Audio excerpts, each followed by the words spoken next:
একবার আপনি এইভাবে শেরখুরমা রেসিপি বানিয়ে দেখুন, বিশ্বাস করুন আপনার পরিবারের সকলেই আপনার প্রতি ইমপ্রেস হয়ে যাবে।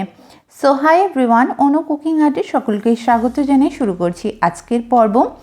আর দেখবেন সকলেই বারবার রিকোয়েস্ট করবে এই শেরখুরমা বানিয়ে দেওয়ার জন্যে, আর সেই দিয়ে এটা অবশ্যই ট্রাই করবেন। আর এই শেরখুরমাটা রান্না করলে এটা অনেক বেশি রিচ অ্যান্ড ক্রিমি হয় এবং এতটাই সুস্বাদু যে আপনি তৈরি করলে বুঝতে পারবেন, আপনি নিজেই যখন এটা মুখে দেবেন তখন নিজেই মুগ্ধ হয়ে যাবেন যে আমি এটা কি রান্না করেছি, এতটা মজার কেন। তাই বলবো অবশ্যই ট্রাই করবেন এবং আমাকে জানাবেন। শেরখুরমা রান্নার জন্য প্রথমেই একটি প্যান নিয়েছি, প্যানের মধ্যে ঘি দিয়ে দেব, বাদাম দিয়ে ভেজে নেব লো ফ্লেমে। এখানে আমি কাজু, পেস্তা, পিনাট বাদাম নিয়েছি, আপনারা আপনাদের পছন্দ মতো বাদাম ইউজ করবেন। বাদামগুলো একটু লাইট ব্রাউন কালার হয়ে আসলেই বাদামগুলোকে একটি প্লেটে ট্রান্সফার করে নেব। নেক্সট আবারও ঘি দিয়ে দেব এবং সরু সিমাইকে আরও একটু ভেজে নেব, অনবরত নাড়িয়ে ভেজে নেব লো ফ্লেমে। এবং সিমাইয়ের কালারটা যখন চেঞ্জ হয়ে যাবে তখন সিমাইগুলোকেও একটি পাত্রে নামিয়ে নেব।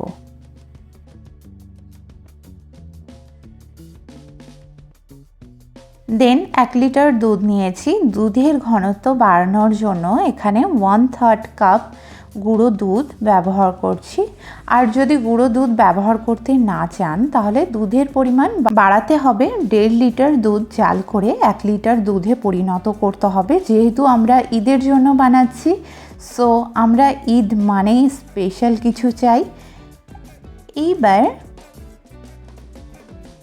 1 চিমটি পরিমাণ স্যাফরন দিয়ে মিক্স করে কুক করে নেব।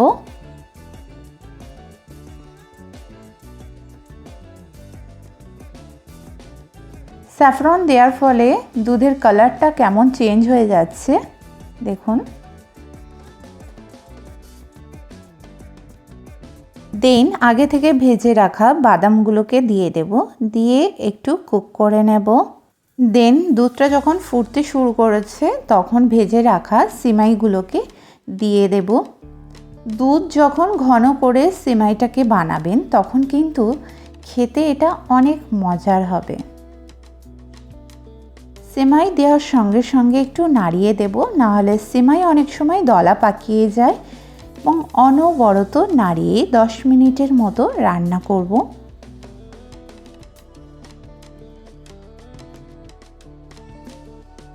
এবং সেমাই যখন ফুটতে শুরু করবে, যখন মনে হবে সেমাইটা ভালোভাবে সিদ্ধ হয়ে গেছে, ঠিক সেই সময় মিষ্টির জন্য অ্যাড করতে হবে কনডেন্স মিল্ক। এটা অবশ্যই কনডেন্স মিল্ক দিয়ে রান্না করবেন, তাহলে এটা অনেক বেশি রিচ ও ক্রিমি হয়, যেটার জন্য খেতে অনেক বেশি মজার হয়। আপনি চাইলে চিনি দিয়েও রান্নাটা করতে পারবেন, বাট এটার মতো অতটা রিচ অ্যান্ড ক্রিমি হয় না। তো আমি বলবো অবশ্যই কনডেন্স মিল্ক দিয়ে রান্নাটা করার চেষ্টা করবেন, তাহলে খেয়ে অনেক মজা পাবেন।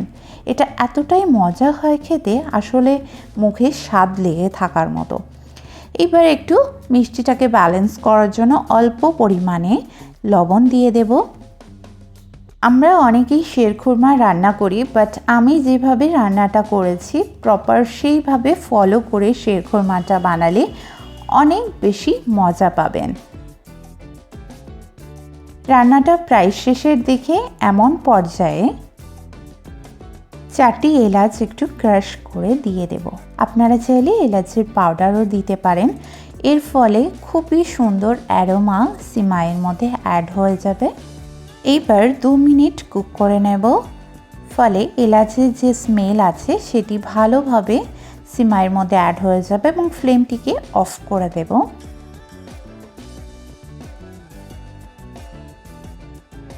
দুই মিনিট হয়ে গেছে, এইবার ফ্লেমটাকে অফ করে দেব।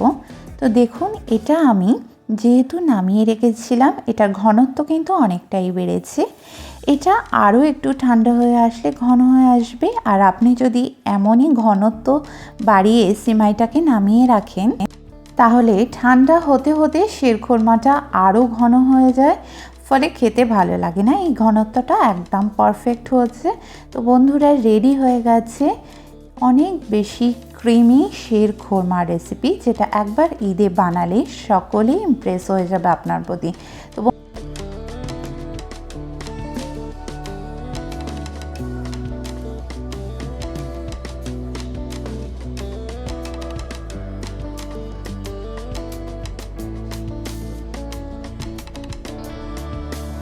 বন্ধুরা, উপর থেকে একটু ভেজে রাখা বাদাম এবং স্যাফরন দিয়ে সাজিয়ে দিয়েছি। দেখুন কত সুন্দর লাগছে। তো ভিডিওটি যদি হেল্পফুল হয়ে থাকে তাহলে প্লিজ একটি লাইক ও কমেন্টের মাধ্যমে আমাকে জানাবেন। রেসিপিটি প্লিজ আপনার রিলেটিভের সঙ্গে শেয়ার করবেন। চ্যানেলে নতুন বন্ধু হয়ে থাকলে প্লিজ সাবস্ক্রাইব করে আমার পাশে থাকবেন। সবার আগে নোটিফিকেশান পেতে পাশে থাকা বেল আইকন অবশ্যই প্রেস করে রাখবেন। এতে করে যেটা হবে, আমার কোনো ভিডিওটাকে আপনারা মিস করতে পারবেন না। সকলে সুস্থ থাকবেন, ভালো থাকবেন। ধন্যবাদ।